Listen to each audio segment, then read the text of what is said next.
Ciao, my name is Umberto Mucci and this is We the ItaliaNews, a weekly podcast about Italy. Today is Thursday, November 24, 2022 and it's Thanksgiving, so happy Thanksgiving. Even here in Rome, some of us celebrate this holiday. I will have the pleasure of doing so this evening with my good friends from the American University of Rome. With the arrival of autumn and cold weather, data on hospitalizations, intensive care and new COVID infections are rising again in Italy. In 15 regions there is an increase in new infections and in 5 there is a decrease. The one where the percentage increase is highest is Veneto, while among the provinces the one with the highest percentage increase is Lodi in Lombardy. While new infections increase, the administration of the 4th doses of the anti-COVID vaccine for the elderly and frail falls, with a national coverage of 25% and large differences between regions, ranging from 11.4% in Calabria to 37.7% in Piedmont. These are fairly expected numbers that are not yet of great concern. However, this is the trend, and if it continues, it could become a problem. There are 2 new variants of the virus growing, but they seem to be no more harmful than the one that was most widespread until a few days ago, Omicron. Once again, fingers crossed. There is also to be said that compared to past years, this year's annual flu has arrived a month early in Italy, has spread mostly among students, and has symptoms virtually the same as COVID, so much so that you need a swab to tell if you have one or the other. Compared to last year, almost no one wears a mask or stays at a proper distance from the others, things we did during the harsher waves of COVID because they were compulsory in 2021 and 2020, which of course defended not only against COVID but against the spread of any virus, including the flu. The latest data on the Italian economy released by the National Statistics Agency show that measures taken by the Italian government prior to this one, the one led by Mario Draghi, has reduced poverty and inequality in Italy. The numbers say that inequality as measured by the Gini index fell from 30.4% to 29.6%, and the risk of poverty from 18.6% to 16.8% on average. But the positive effects were measured for all types of families and all age groups, and this is the first time in years, maybe decades. And speaking of the Italians' money, forecasts say that during this Black Friday week, 12.7 million Italians have already decided to take advantage of the discounts and make at least one purchase with an average budget of about 261 euros per person for a total of 3.3 billion euros. But the average sum is significantly higher, around 60 euros per capita, in the north and central regions of Italy than in the south and islands. In terms of age and gender, the biggest spenders are men over 35 years old. 64% of respondents announced their intention to buy clothing, footwear or fashion accessories by taking advantage of discounts. This is followed by electronics and IT, which gather 57% of purchase intentions, and home appliances indicated by 41%, while 32% are looking for household products.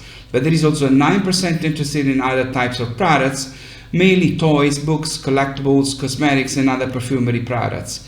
57% of those who will buy on Black Friday week say they plan to use the occasion to already buy a gift for Christmas.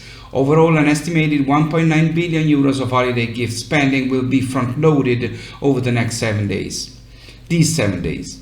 A recently published study shows how €1 of public investment in Italian fashion can generate 3 euros of turnover. The textile, fashion and accessory sector had a total turnover of nearly 93 billion in 2021 and consists of more than 60,000 companies with about 550,000 employees in Italy. The values of Italian exports in the sector is nearly 68 billion euros, of which 40 billion is for exports outside the EU. But there are also other successful data related to Italian exports. In September, for the 11th month in a row, Made in Italy recorded double-digit growth of 21.6%, or nearly 10 billion more than in the same period of 2021. Part of this figure is due to the increase in price lists that Italian companies have made as a result of higher production and transportation costs, and is a good symptom of pricing power on Made in Italy. As for the regional aspect, Lombardy, Emilia-Romagna, Veneto, Piedmont and Tuscany confirmed their firm position as the top 5 Italian exporting regions in the second quarter of 2022. Our exports in the cosmetics sectors are also growing by 12% compared to 2019, thus recovering the gap created in the pandemic period. And despite geopolitical uncertainties and the energy crisis, forecasts for 2023 point to an additional plus 9.5% compared to the current year. In first place for purchase of Italian cosmetic products is the United States, with a value of 330 million euros. But the sector in which Italian exports are growing the most is food and wine.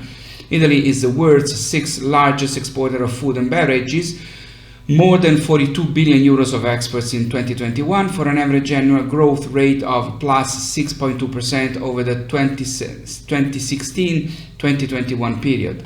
Italy's best performance is also reported in the first 7 months of 2022, plus 21% over 2021.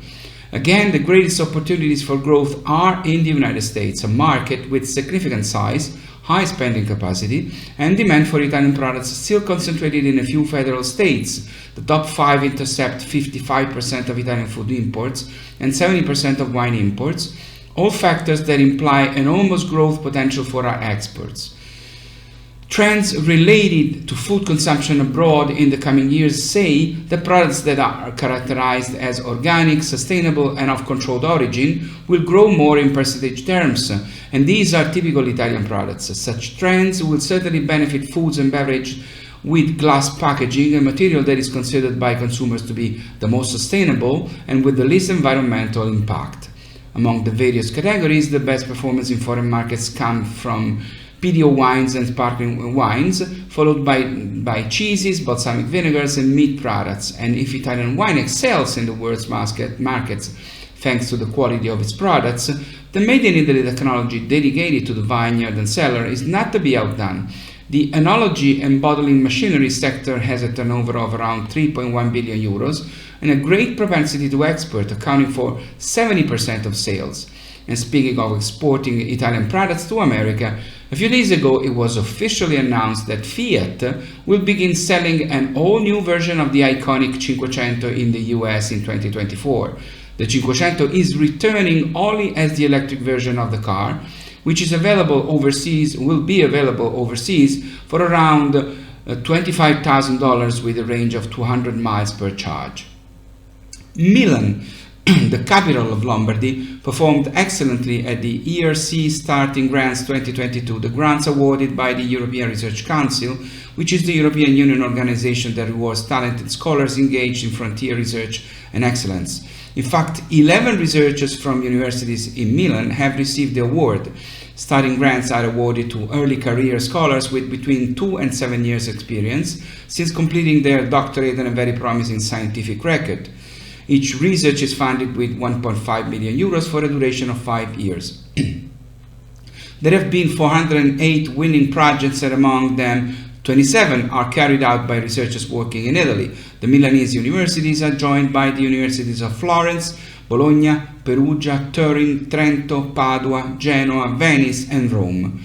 Italian scholars awarded, on the other hand, are more than 27. They are 41, and in the ranking by nationality they rank second in Europe, behind the Germans. This reiterates the problem of the attractiveness of our universities, which often fail to retain Italian researchers. And Milan also leads the ranking of Italian cities where salaries are highest. The data say that Lombardy is confirmed as the top region with an average annual global salary of 32,191 euros. Trentino Alto Adige is in second place in the ranking, while in the third place is Lazio. The last places are occupied by Sicily, third last, Calabria penultimate, and Basilicata in last place with an average annual global salary of 25,317 euros. At the province level, only 20 out of 107 are above the national average. As previously said, Milan confirms the first position, followed by Trieste in Friuli Venezia Giulia and Bolzano in Trentino Alto Adige. The three provinces that climbed the most places in the ranking compared to the previous year's ranking are Terni in Umbria, Brescia in Lombardy, and Gorizia in Friuli Venezia Giulia, while losing the most positions are Avellino in Campania, Fermo in the Marche regions, and the province called Sud Sardegna, of course, in the beautiful island of Sardinia. Last but not least, a new world record, actually more than one, for something Italian. Lets us get back to Italian cars, but a different kind of car. Pininfarina Battista Electric Hyper GT is officially the world's fastest accelerating road legal car.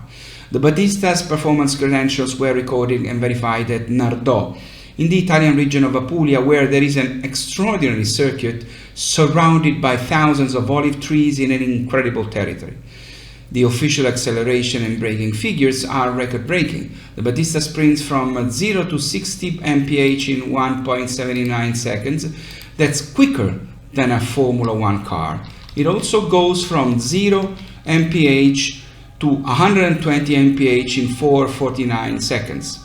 The electric Hyper GT's top speed is 217 mph. A car that is so fast requires strong stopping power, and official tests appear to certify Battista as the fastest braking electric vehicle in the world. Thanks to a carbon ceramic brake system made in Italy, the Hyper GT goes from 62 miles mph to a full stop in just 101.7 feet. The Automobili Pininfarina Battista is the most powerful Italian car ever made. Only 150 Battistas will be made, each priced $2.25 million. Sorry for that. It's all for now. It's all for today. My name is Umberto Mucci. This was We the ItaliaNews. I'll see you next Thursday. Once again, happy Thanksgiving. Please celebrate by taking care of yourselves, being with your families, but staying safe. Ciao from Rome.